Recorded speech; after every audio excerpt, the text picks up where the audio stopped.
La grâce, la miséricorde et la paix vous sont données de la part de Dieu notre Père, de la part de Jésus-Christ, le Fils du Père, de la part du Saint-Esprit, notre consolateur, notre guide. Amen. Prions l'Éternel. Dieu Tout-Puissant, nous voulons te dire infiniment merci. Toi qui as conduit nos pas mal assurés jusqu'en ces heures et en ces lieux. Toi qui nous permets, Seigneur, de pouvoir être édifiés à travers ta parole qui est lumière et vie. Viens, Seigneur, toi nous enseigner, nous instruire au travers de cette parole. Au nom du Père, au nom du Fils, au nom du Saint-Esprit. Amen.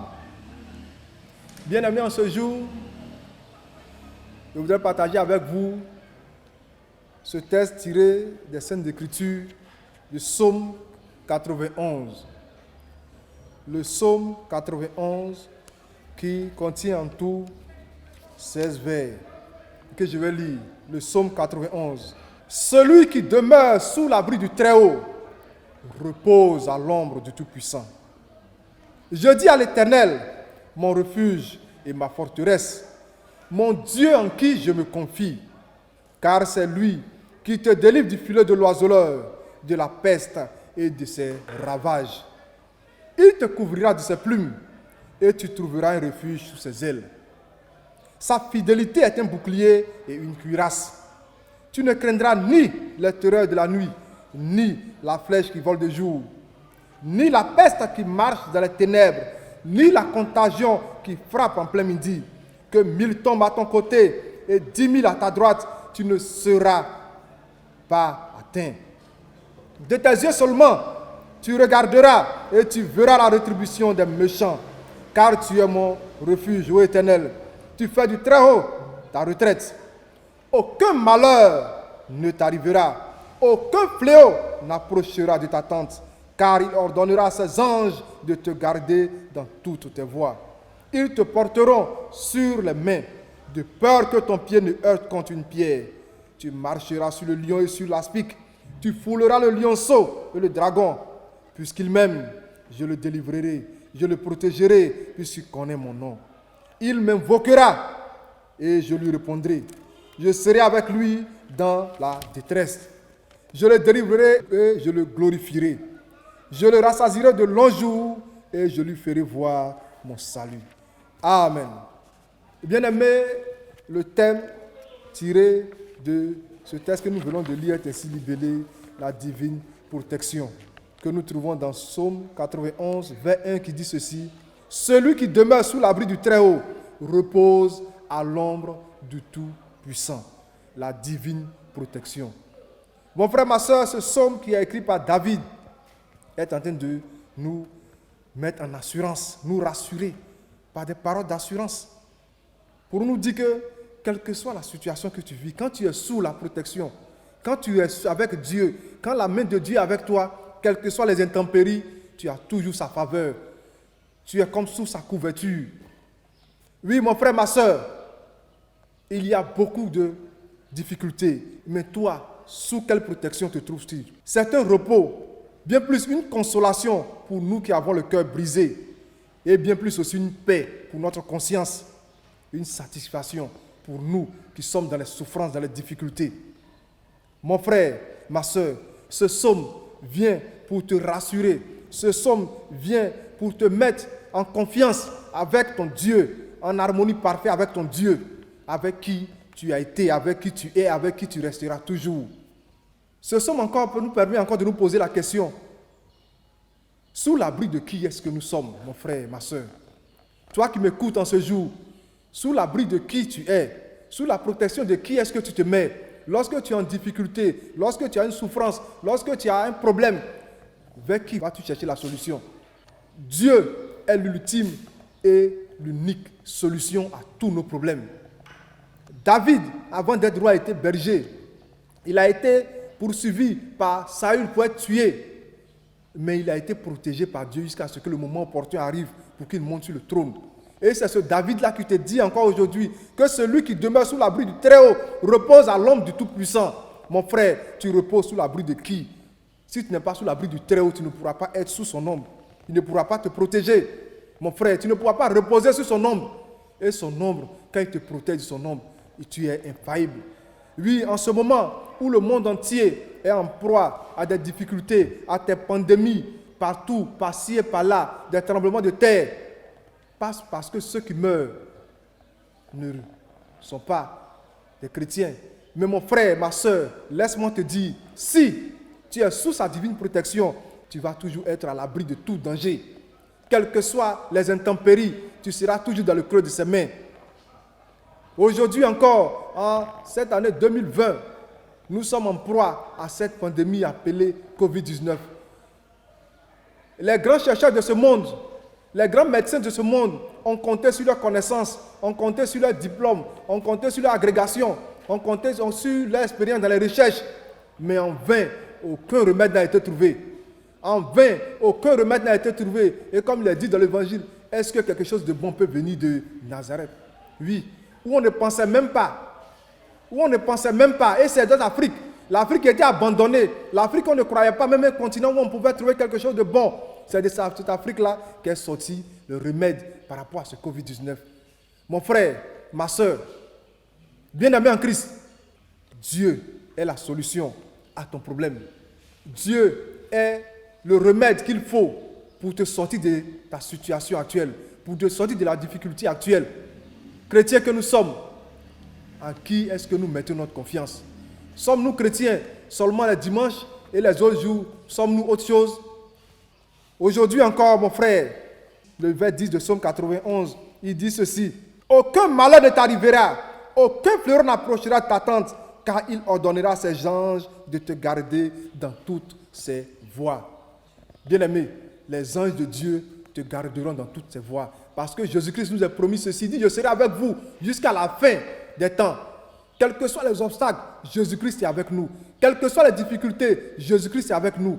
Quelles que soient les conditions dans lesquelles nous vivons, quelle que soit la maladie qui nous assaille, Jésus-Christ est toujours près de nous. Il nous tient par sa droite et il nous garde. Il veut nous voir sauvés. Il a besoin que nous soyons, oui, sauvés pour être des témoins vivants de son évangile. Mais mon frère, ma soeur, pour être témoin vivant de l'évangile de Jésus-Christ, tu dois t'attacher à lui, tu dois demeurer en lui, tu dois vivre avec lui. De jour comme de nuit, il dit qu'il nous protège. Il ne faudrait pas que lorsque nous sommes face aux difficultés, comme face à cette pandémie, nous cherchions des solutions ailleurs. Nous voudrions avoir d'autres personnes régler nos problèmes. Or, pourtant, nous avons Jésus-Christ qui est avec nous. Il dit, il est avec nous de jour comme de nuit. Il est notre compagnon fidèle. Il est notre ami fidèle. Il nous tient par la droite. Vas-tu encore te laisser distraire ou vas-tu t'attacher à sa parole pour que ce qui est promis dans le psaume 91 là te soit un héritage qui dit que celui qui demeure sous l'abri du Très-Haut repose à l'ombre du Tout-Puissant. Mon frère, tu es appelé par Jésus-Christ. Et si tu marches avec lui dans la sincérité de la franchise, tu vas toujours demeurer sous sa divine protection. Cette divine protection qui donne à tous ceux, comme le dit dans 1 Jean, à tous ceux qui l'ont reçu, leur a donné le pouvoir de devenir enfants de Dieu. Quand tu deviens enfant de Dieu, toi aussi, tu as cette protection. Quand tu deviens enfant de Dieu, toi aussi, tu es héritier de cette protection. Et tu es celui-là qui doit divulguer cette protection. Tu es celui-là qui doit communiquer ce Jésus-Christ-là à qui veut l'entendre, à celui qui est dans les difficultés, à celui qui est dans les souffrances.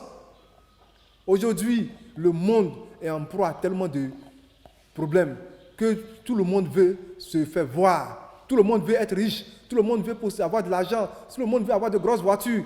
Et on se met dans des pratiques qui ne sont pas vraiment catholiques. Souvent, on va signer des pactes pour avoir de l'argent pour que nous aussi on soit vus. Mais laisse-moi te dire que la Bible nous dit, nous sommes venus nus et nous allons retourner nus. Ta maison, tu vas la laisser. Ta voiture, tu vas la laisser. Tes millions, tu vas les laisser. Peut-être ceux-mêmes qui n'ont même pas vu comment tu as souffert pour avoir. Ceux-mêmes qui n'ont même pas vu comment est-ce que tu es allé peut-être sacrifier une partie de ton corps pour avoir. Ce sont ceux-là qui vont dilapider cela. Et toi, tu vas dans la GN. Mon frère, ma soeur, il faut lutter. En ce moment où tu es vivant, lutte pour qu'au soir de ta vie, les anges viennent t'accueillir pour t'emmener vers la Jérusalem céleste. Mais ne lutte pas pour qu'au soir de ta vie, tu croupissent dans les tourments et dans les difficultés. Que Dieu nous bénisse et qu'il nous fortifie et qu'il nous donne de nous attacher à sa parole afin que nous soyons toujours, constamment avec lui et que sa puissante main nous protège, nous et notre famille, notre maison, notre église, notre pays, notre continent, au nom de Jésus. Amen. Prions. Éternel notre Dieu, Nous voulons te dire merci parce que, Seigneur, tu trouves toute occasion bonne pour nous enseigner, pour nous instruire. Tu veux nous faire savoir que quand nous demeurons avec toi, ta protection ne nous fait jamais défaut. Éternel notre Dieu, nous appelons cette protection sur notre vie, afin que, Seigneur, nous puissions toujours l'expérimenter et voir les délices de cette protection. Adorable Père, en ce moment, nous élevons la voix pour prier pour tous les malades d'ici et d'ailleurs, tous ceux qui sont dans les hôpitaux, qui croupissent, Seigneur, sur les lits des hôpitaux, tous ceux qui sont dans les maisons ou ailleurs en quête de guérison, Seigneur, nous te les confions. Nous prions, Éternel notre Dieu, pour les nécessiteux, pour les abandonnés, pour les anxieux, pour les veuves et les veufs, afin qu'auprès de toi, Seigneur, ils trouvent la consolation. Nous prions pour les fous et les folles dans les coins de rue. Nous prions, Seigneur, pour les prisonniers et les prisonnières, afin que, Seigneur, tu sois leur appui. Éternel notre Dieu, nous prions en ce moment, Seigneur, pour le monde entier, pour tous les pays du monde, et en particulier pour notre pays, la Côte d'Ivoire.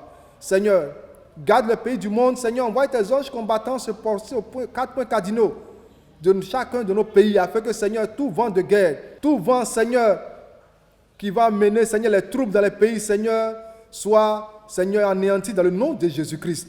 Nous demandons, Seigneur, ta divine protection pour tous les pays du monde, pour nos autorités politiques et religieuses, ainsi qu'administratives, afin que, Seigneur, tu les gardes dans le creux de tes mains. Nous prions, Seigneur, pour les malades de cette pandémie Covid-19, afin que, Seigneur, toi-même qui restaures, tu puisses les restaurer, les guérir, et que, Seigneur, tu ôtes la surface de la terre cette maladie, et que tu permettes à ce que, Éternel notre Dieu, le monde, Seigneur, puisse encore retrouver, Seigneur, la vie normale qui se menait avant. Éternel notre Dieu, nous voulons prier pour l'Église partout dans le monde, en particulier pour l'Église méthodiste unie Côte d'Ivoire, pour nos différents responsables à tous les niveaux qu'ils se soient, afin que, Seigneur, tu puisses les garder dans le creux de tes mains. Nous prions, Éternel notre Dieu, pour tous ceux qui ne te connaissent pas encore, qui sont encore dans des pratiques, Seigneur, qui ne t'honorent pas. Nous te prions de les toucher, afin que, Seigneur, puisse quitter cette voie-là et t'emprunter ta voie, celle qui mène à la nouvelle Jérusalem, celle qui donne le salut, afin que leur âme soit restaurée. Seigneur, tu nous connais mieux que nous-mêmes. Tu connais nos besoins mieux que nous-mêmes. Avant que nous ouvrons la bouche, Seigneur, tu le sais déjà.